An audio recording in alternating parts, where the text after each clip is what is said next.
Bonjour, je voulais vous faire une petite vidéo unboxing de l'extension de Spirit Island de Branches et de Griffes. Donc, je pense que c'est vraiment le jeu qui m'a fait replonger dans le jeu et dans les vidéos aussi d'ailleurs, parce que ça faisait un moment que j'avais pas publié de vidéos. C'est un jeu que j'ai découvert il y a pas longtemps, Spirit Island. Je vous invite à regarder du coup la présentation que j'en ai fait et puis j'ai fait aussi une partie de démonstration avec un esprit simple. Et puis là, j'avoue que j'ai complètement craqué. J'ai aussi acheté l'extension de Branches et de Griffes ainsi que Terre fracturée. Et voilà, donc je l'ai reçu hier et je voulais partager avec vous ce qu'il y avait à l'intérieur. Donc c'est une boîte qui est pas très grosse par rapport à Terre fracturée, hein. On est plutôt sur un gentil format un peu... qu'est-ce que j'ai qui est un peu de la même taille? Euh, un tout petit peu plus grand que Dice Throne ou enfin les versions duel, hein, pas la grosse boîte, ou que par exemple un Seven Wonders Terre du Milieu. Voilà, c'est un tout petit peu plus grand, on va dire, parce que Terre du Milieu ça doit s'arrêter un petit peu avant, mais voilà, c'est globalement cette taille-là, alors que Terre fracturée, c'est vraiment format Dominion. Demain tu m'as tué, enfin vraiment toutes les tailles de boîtes classiques carrées un peu épaisses. Donc là c'est plutôt une petite extension qui rajoute quand même pas mal de choses. Et donc je voulais regarder un petit peu ça avec vous. Donc on a du coup un livret de règles, hein. C'est basique mais voilà. Toujours avec des illustrations qui sont plutôt claires, le texte il est aéré. Franchement, moi qui ne suis pas du tout règle du jeu, je suis une fan absolue des vidéos règles parce que, en général, quand je lis, je comprends pas trop. Et bien, là, ça aide vraiment à visualiser, c'est aéré, il y a des exemples, franchement, c'est un modèle, je trouve, de règles du jeu. Alors, j'ai pas lu spécialement celle-là, mais en tout cas, la règle de base, déjà, c'était le cas.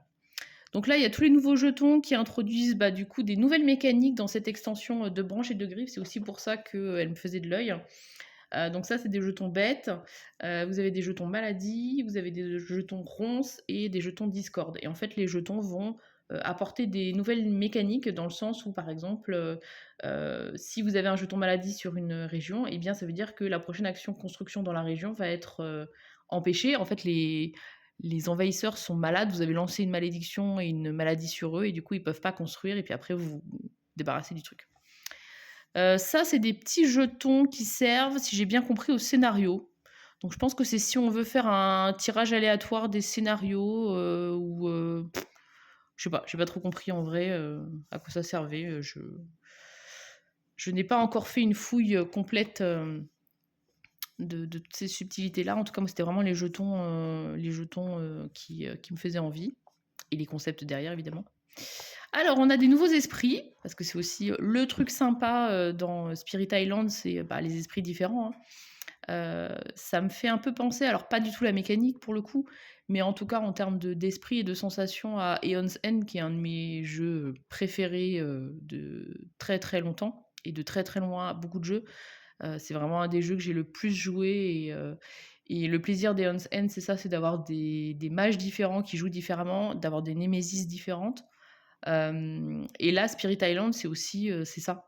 C'est d'avoir des esprits qui ont des façons de jouer différentes, qui ont chacun leur force, et d'essayer d'en tirer le meilleur parti pour arriver à se débarrasser de ces envahisseurs. Donc ouais, avoir des nouveaux esprits, c'est juste ce dont on a besoin pour renouveler les parties.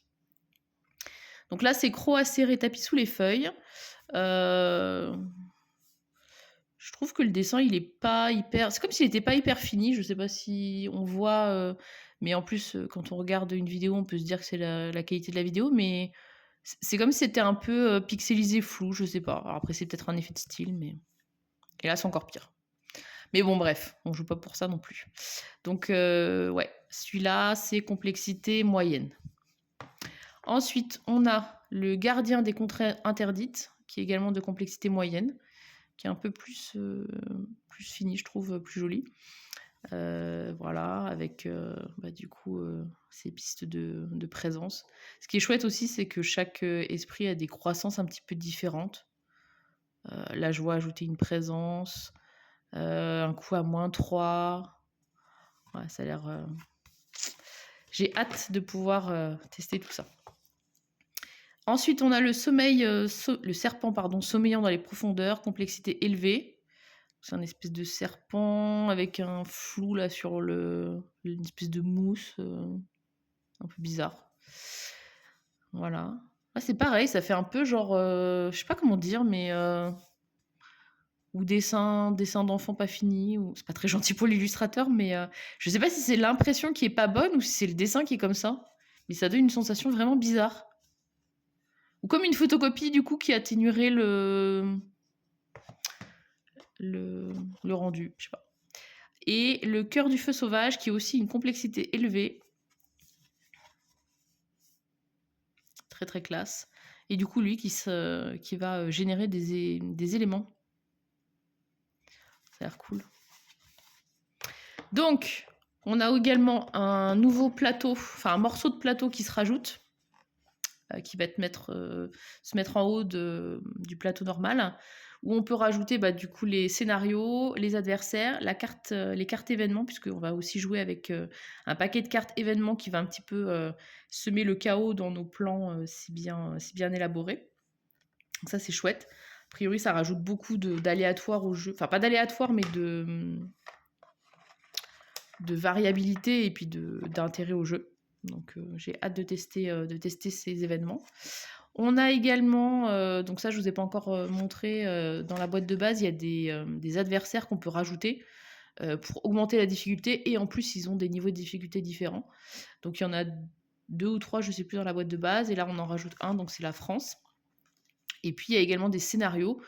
Donc également dans la boîte de base, cette mécanique-là, elle est introduite. Et là, on a des nouveaux scénarios du coup pour un peu plus de variabilité.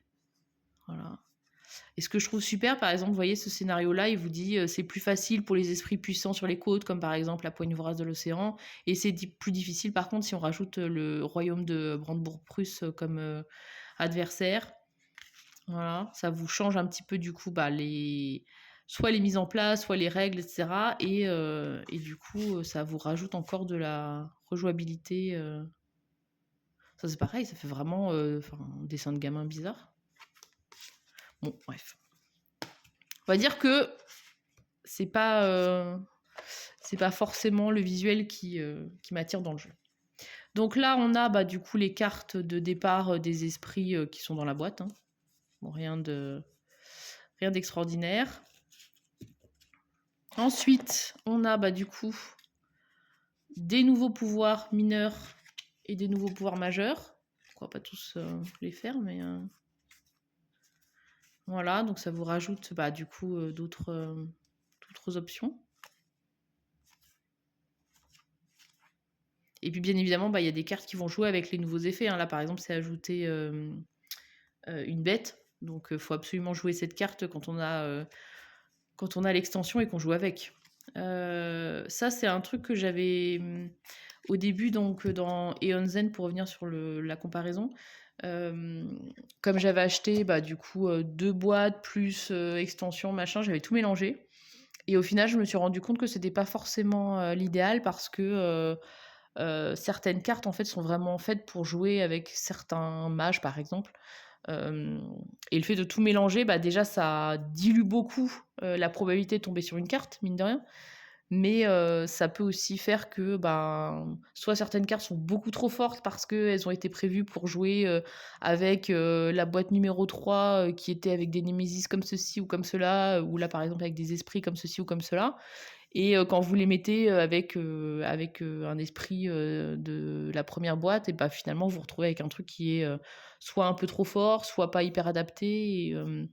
Donc voilà, je sais pas si je mélangerai forcément tout, parce que j'étais un peu revenue dessus avec Aeon Zend. Et là, c'est un peu pareil, quoi. Si vous rajoutez des cartes pour avoir plus de variabilité sur les pouvoirs, mais sans jouer avec l'extension, de branche et de griffe et les jetons qui vont avec et ben, voilà, il y a plein de cartes qui vont probablement pas vous servir alors après on peut toujours se dire, on a le droit d'en piocher 4. On enlève systématiquement et on compte pas dans les 4 toutes celles qui sont avec, une mécanique, qui est pas utilisée, sur l'instant mais voilà, je sais pas, ça sera à voir. On a du coup, bah, des nouvelles cartes, de jeu pour, les nouvelles mécaniques. On a également des nouvelles cartes peur, donc ça c'est chouette. Parce que les cartes peur, bah, du coup, c'était un petit peu aussi ce qui rajoutait. Bah, là c'est pareil, hein, ça joue avec les jetons, donc là c'est pareil. Là c'est pareil. Là c'est l'air neutre. Donc en tout cas c'est chouette parce que ça donne de la variabilité, parce que sinon je pense qu'au bout d'un moment on connaît un peu les cartes peur par cœur, parce qu'on a une quinzaine. Mais mine de rien, on utilise 9 par partie, donc après on les visualise pas forcément toutes, mais voilà. Ensuite, on a des nouvelles cartes Île Luxuriante et Île Désolée. Donc ça, c'est pareil, j'ai pas encore fait de vidéo avec ces cartes-là, mais, mais c'est des cartes qui, on les utilise un peu comme la partie sur le plateau où il y a les désolations, sauf que bah, on en met un certain nombre sur ce côté-là où l'île est luxuriante et pas de problème. Et puis au bout d'un moment, quand on en a plus de ce côté-là, on doit retourner la carte. Et là, eh bien, on a un effet. C'est pour ça que sur le plateau, il y a marqué effet désolation. C'est quand on joue avec ces cartes-là.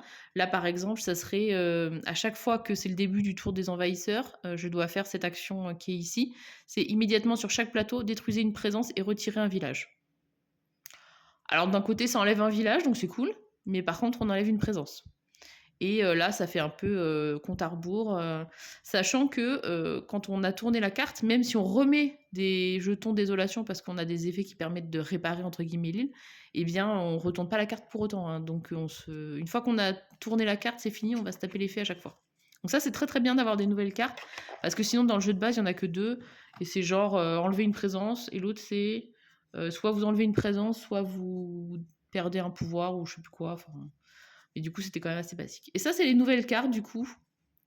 Les cartes événements, c'est ce qu'on rajoute au moment de la phase des envahisseurs. Donc, de mémoire, enfin, même pas de mémoire, c'est marqué dessus. Voilà, c'est du coup, on fait désolation de l'île, donc avec la carte événement, ensuite effet de peur, et puis après, ça, c'est le truc classique. Donc, les événements, ça sera des trucs comme ça. Et donc, on va appliquer l'événement. Voilà. Ça a l'air chouette. Donc ça, c'est une nouvelle mécanique. Enfin, en tout cas, c'est pas une nouvelle mécanique, mais en tout cas, c'est un nouveau style de jeu qui est rajouté dans l'extension de branche et de griffe et qui a l'air très sympa. Voilà, bah du coup, je vous ai montré un petit peu le contenu de cette extension qui coûte moins de 30 €, je crois, de mémoire. Voilà, donc c'est une extension qui est pas très grande, mais qui ramène quand même 4 nouveaux esprits. Parce qu'en fait, dans cette boîte-là, en France, en tout cas, ils ont ajouté le pack promo qui était, je vais tourner la boîte, c'est écrit derrière, qui était au départ dans le Kickstarter, si j'ai bien compris. Voilà. Donc, vous voyez, en fait, c'est marqué offert 2 fiches promo et les cartes pouvoir. Donc, ça fait quand même 4 esprits, ça fait des nouveaux jetons avec une nouvelle mécanique, ça fait du coup des nouvelles cartes peur, des nouvelles cartes île désolée. Franchement, pour moins de 30 €, je pense que c'est quand même quelque chose qui apporte beaucoup de matériel supplémentaire. Et voilà, c'est plutôt chouette, parce que des fois, il y a des extensions. Par exemple, je sais que mon fils, il aime beaucoup jouer à Sea Salt and Paper, et du coup, il me tannait pour acheter l'extension, alors qu'il coûte pas cher, hein, qui doit coûter 5 €, mais il y a 8 cartes. Je dis, bah quand même, à un moment, ça fait cher la carte, et puis ça révolutionne pas, pardon, non plus le jeu. Donc j'adore jouer à Sea Salt and Paper avec lui, parce que c'est un jeu facile, et puis il aime bien, et donc voilà, c'est pas du tout pour dénigrer le jeu, mais clairement, l'extension, même si elle est pas chère, j'ai l'impression qu'elle apporte pas grand-chose, alors que là, je trouve quand même que le rapport qualité-prix et intérêt renouvelé pour le jeu, il est quand même clairement là. Voilà, bah écoutez, je vous propose à la suite, du coup, un unboxing de Terre Fracturée, mais je vais faire ça en 2 morceaux parce que bah, vous n'êtes pas forcément intéressé par les 2 boîtes.